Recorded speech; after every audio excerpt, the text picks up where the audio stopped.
Hello everyone.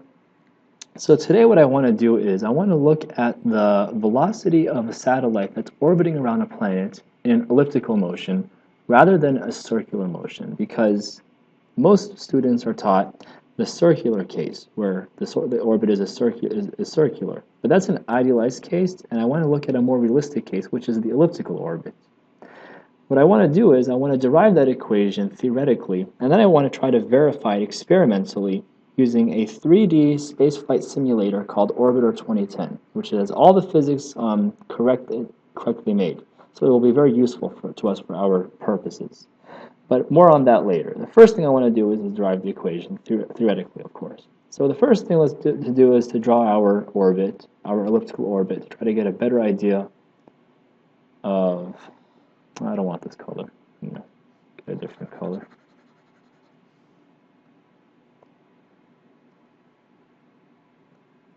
So here's our elliptical orbit.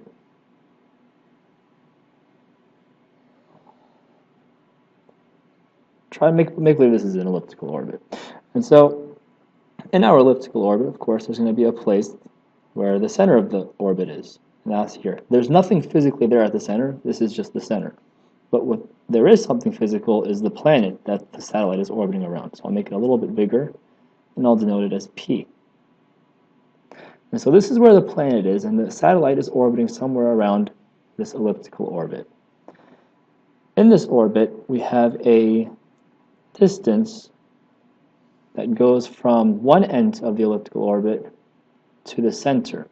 And this distance is the same here as the one over here. Even though it's not drawn to scale, this distance here is the same as this distance here. This distance that I'm talking about is called the semi-major axis, which is denoted by A. Semi-major axis. So this is the semi-major axis is the distance from the center of the elliptical orbit to the edge of the orbit on its longest distance. Obviously, this distance is not the same as the distance from here to here. This is actually called the semi-minor axis, but that's not going to be important to us for our derivation. So this distance A is the same as this distance A over here. Now there are two other points on the elliptical orbit which are very important in orbital mechanics. There's this place here, which is the closest to the planet. When it's closest to the planet, we call this point perigee. When it's farthest from the planet, which is the opposite spot, we call this point apogee. And the way that I remember them, I use a mnemonic, which goes like this. Perigee is pretty close to the planet, and apogee is awfully far from the planet. So that may or may not help you, but it does help me.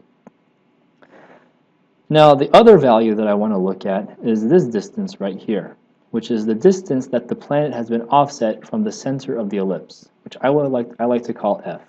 If this was a perfect circle, the planet would be right on the center, and F would be 0. So we're going to be using this value F a lot for our derivation in a second. And so now we're actually ready to start the derivation, just keeping in mind that the perigee is the point that's closest to the planet, apogee is the point that's farthest from the planet, the semi-major axis is the distance from the center to the edge of the longest distance of the ellipse, and we're good to go. So the best way to go about this derivation is to look at this from the perspective of kinetic energy and potential energy. So I'm going to go about it like this. If we have the kinetic energy at some arbitrary point plus the potential energy at some arbitrary point, I'm going to equate that to another point on the ellipse, and I'm going to choose perigee. I think it would be a good spot. Any point will work, but I'm just going to choose perigee. So the kinetic energy at perigee plus the potential energy at perigee, because of course the total energy must always be the same at any point in the orbit. And so the kinetic energy at some arbitrary point is going to be 1/2 times the mass of the object times the velocity at that point squared, plus negative times g, the universal gravitational constant, times big M, which is the mass of the planet, times little m, which is the mass of the satellite, divided by the distance squared. Not squared, just by the distance, my apologies. And then the kinetic energy at perigee is going to be equal to 1/2 times the mass of the object times the velocity at perigee squared plus negative g big M little m, all divided by the distance at perigee, the distance from the satellite to the center of the planet that it's orbiting around. So of course all the m's will cancel, and we can just make it a little bit nicer. We have the velocity squared divided by 2 minus g m over r is equal to the velocity at perigee squared divided by 2 minus g big M divided by the radius at perigee. And so the trick in finding what that arbitrary velocity is, that's our goal, to find the velocity at any point on the orbit, is to find out what the values of what the velocity at perigee is and what the distance from the satellite to the planet at perigee is. And so the best way to do that is actually to redo this whole kinetic energy theorem again in a different way. And the best way to go about that is to pick another 2 points. And I'm going to pick this time apogee and perigee once again. So we'll look at the kinetic energy at apogee and we'll look at the total energy at apogee and the total energy at perigee. Central energy at perigee.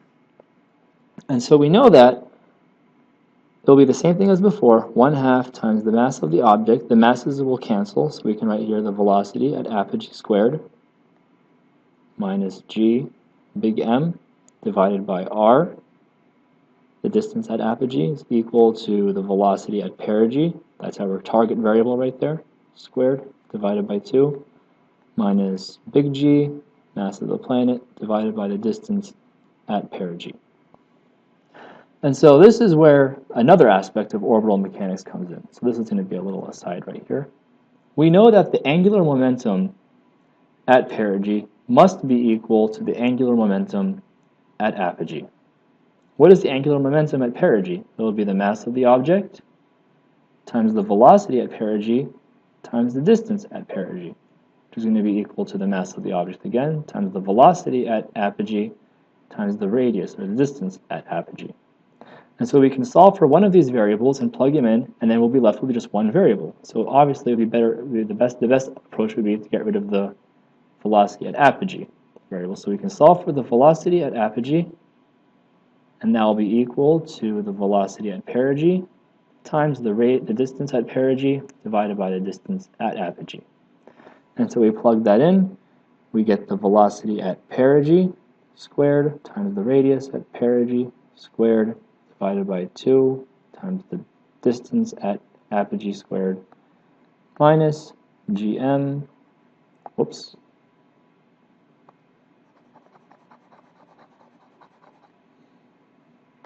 minus gm divided by the distance at apogee, which is equal to the velocity at perigee squared divided by 2 minus gm divided by the distance at perigee.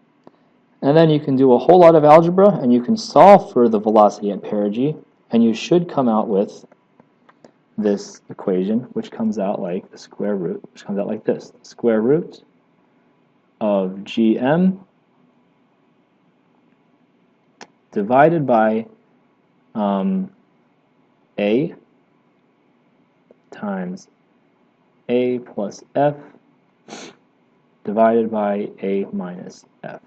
So before you get too confused, where did I get these a's and these f's where did these come from at all? So what I did was actually, I looked at the radius at perigee. So let's go look at the radius at perigee on the picture that I made earlier. The distance, I keep saying radius, I'm trying to say distance, my apologies. So the distance at perigee, which is this distance right here, what is this equal to? Well, we said earlier that this whole distance, this half of the ellipse, is equal to a, the semi-major axis. And I defined this area right here, this distance, to be f. So this whole distance minus the f is equal to that distance that we're looking for, so a minus f. On the other side, for apogee, we have a, the distance a, plus f. So what I did was, Everywhere I saw the distance at perigee, which was the closest distance, I put an a minus f there, and everywhere I saw the distance at a, I put a plus f. And so that's where these are coming from. So this a plus f actually refers to the apogee distance, and this one refers to the apogee radius, the perigee distance. And this a just came out as a result of the algebra. And so this equation will be very important to us, and we're going to plug it back into the original equation right here. So we know that the velocity, so going back to that one, it's a big square root, so the square root goes away. So we get gm divided by 2a times a minus times a plus f, divided by a minus f minus gm. Oh, I plugged it into the wrong side. This is actually being plugged into this side right here, the velocity at perigee. So make believe I just flipped the equation around. So that's minus gm divided by the distance at perigee is equal to all that stuff over here, which is the arbitrary velocity that I was talking about, which is our target variable, minus gm divided by that arbitrary distance, that r.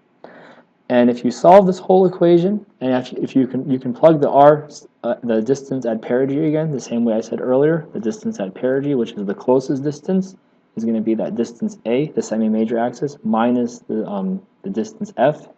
You can plug that in, and you'll come out with the velocity equation equal to the square root of 2gm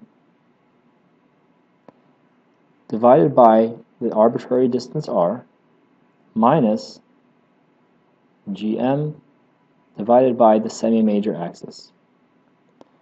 And this equation is very interesting because if you notice what happens when the semi-major axis is equal to any distance on the circle, on the ellipse. It becomes a circle, because if it's the same at every single point, then it must be a circle, because that's the definition of a circle. And that goes down to 2gm minus gm goes to just 1, or just gm over r.